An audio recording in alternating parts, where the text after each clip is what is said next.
Yeah, as you were talking, I started thinking about like, um, I really want to press this on the listeners so that way we can really accept this as the more appropriate expectation with the things I'm teaching. All right, let's make the arguments for the sake of the conversation. Let's say that Bitcoin, and I am not going to say that it subscribes to what I'm teaching. I don't know if it has the same level of degree of precision like you see me execute with the markets I do. But let's just say for the sake of discussion that Bitcoin follows it the same way.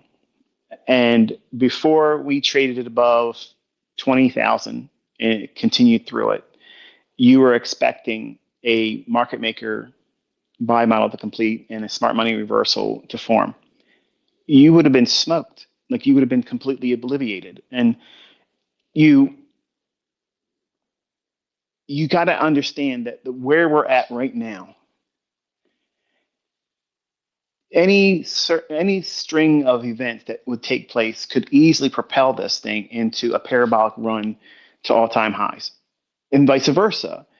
If they start dropping tactical nukes in Israel, okay, and trying to blame or frame it on Iran or Russia or some other Arab nation, our markets are going to fall like you've never seen before because that's just what they're going to do.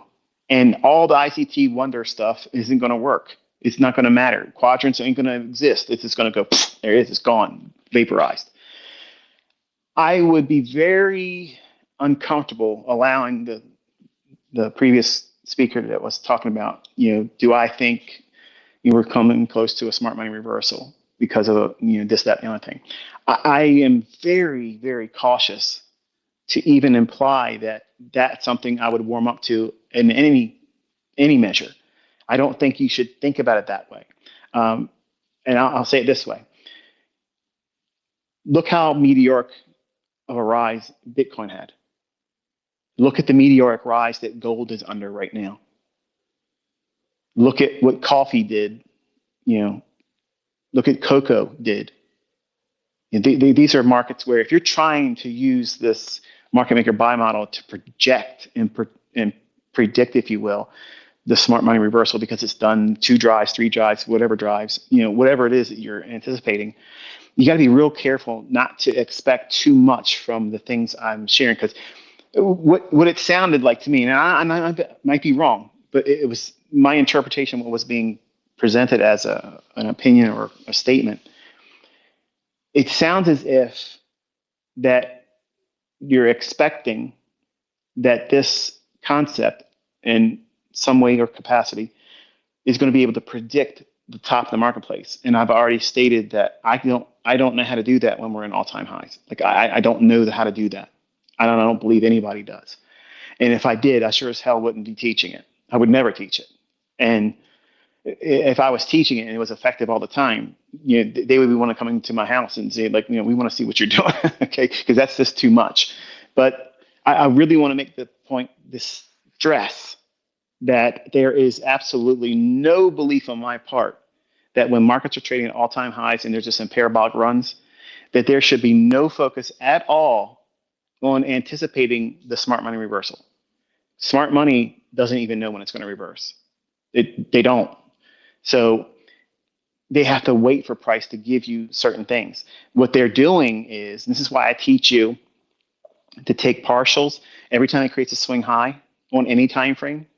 As the market keeps going higher, higher, higher, higher, every time that there's a swing high formed, above the high that just gets pierced, they're distributing their longs. They're throwing them along like horseshoes, okay? You ever played a game horseshoes where everybody has a horseshoe in their hand and they toss it toward that post in the ground?